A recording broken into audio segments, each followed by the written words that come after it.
Hello दोस्तों, और मैं नितेश अपने इस यूट्यूब चैनल में आपका स्वागत करता हूं। आज हम पढ़ेंगे पारिस्थितिकी एवं पारिस्थितिकी तंत्र, इकोलॉजी एंड इकोसिस्टम, अध्याय 3। तो पारिस्थितिकी यहाँ पे आप देख पा रहे हैं, लिखा गया है मोटी हेडिंग में।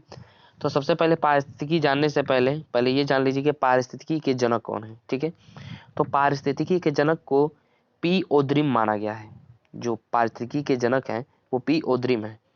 और आपसे कोई ये पूछता है पारिस्थितिकी का नाम किसने रखा है, तो आप ये बता सकते हैं कि हैकल द्वारा नाम रखा गया है। और पारिस्थितिकी के तंत्र का नाम क्या है, तो आप इतना बता सकते हैं टेंसले नामक वैज्ञानिक ने इसका नाम दिया था। ठीक है, पारिस्थितिकी तंत्र का। तो चलिए देखिए क्या लिखा गया। पारिस्थितिकी तंत्र वह विज्ञान है जिसके अंतर्गत समस्त जीवों, भौतिक पर्यावरण के मध्य उनके अंतर संबंधों का अध्ययन किया जाता है। यद्यपि ओकियोलॉजी शब्द का सर्वप्रथम अर्नस्ट हैकल ने 1869 में किया था। हैकल द्वारा निर्मित ओकियोलॉजी नामावली का विन्यास ग्रीक भाषा के दो शब्दों से हुआ है, जिसमें ओइकस रहने का स्थान तथा लोगोस अध्ययन है। आगे चलकर ओकियोलॉजी को इकोलॉजी कहा जाने लगा। वर्तमान समय में पारिस्थितिकी की संकल्पना को व्यापक रूप से दे दिया गया है।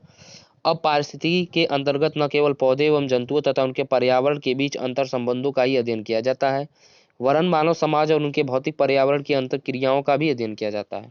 ठीक है, अब पारिस्थितिकी तंत्र के अंदर दो घटक आते हैं। ठीक है, दो घटक पारिस्थितिकी तंत्र के अंदर आते हैं। पहले घटक का नाम होता है जैविक और दूसरे घटक होते हैं अजैविक। ठीक है, अब जैविक में देखिए कौन कौन से आते हैं। जैविक में एक सजीव आता है और अजैविक में निर्जीव आता है। तो देखिए सजीव में क्या क्या आते हैं, जैसा कि आप जान पा रहे होंगे कि सजीव मतलब क्या है, यानी जीवित। ठीक है, जैसे जीव हो गए, जंतु हो गए, हम मनुष्य हो गए, ये सब क्या है, सजीव हैं। पेड़ पौधे हो गए, सूक्ष्म जीव, ये सब किस में आते हैं, सजीव में आते हैं। घटक कौन सा है, जैविक घटक है। ठीक है, अब आइए अजैविक में देखिए। अजैविक में क्या क्या आते हैं, निर्जीव आते हैं, ताप आते हैं, ताप हो गया, हवा, मृदा, आर्द्रता, ये सब क्या है, अजैविक घटक के उदाहरण है। ठीक है, अब यहाँ देखिए पारिस्थितिकी तंत्र यहाँ पे दिया गया है। पारिस्थितिकी तंत्र, इकोसिस्टम।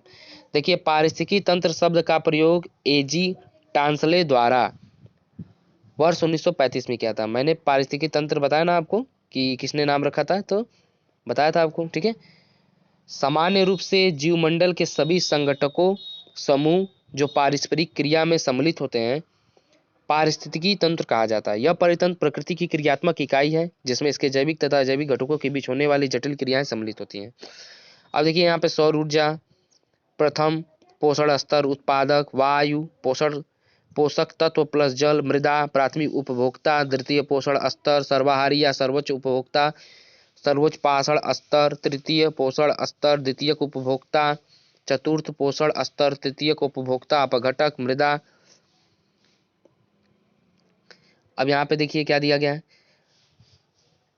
परितंत्र एक ऐसी इकाई होती है जिसके भीतर वह सभी जैविक समुदाय आ जाते हैं जो कि एक निर्दिष्ट क्षेत्र के भीतर एक साथ कार्य करते हैं तथा भौतिक पर्यावरण अजैविक घटक के साथ साथ इस तरह से परस्पर क्रिया करते हैं कि ऊर्जा का प्रवाह स्पष्टतः निश्चित जैविक संरचनाओं के भीतर होता है और जिसमें विभिन्न तत्वों का सजीव तथा निर्जीव अंशों में चक्रण होता रहता है।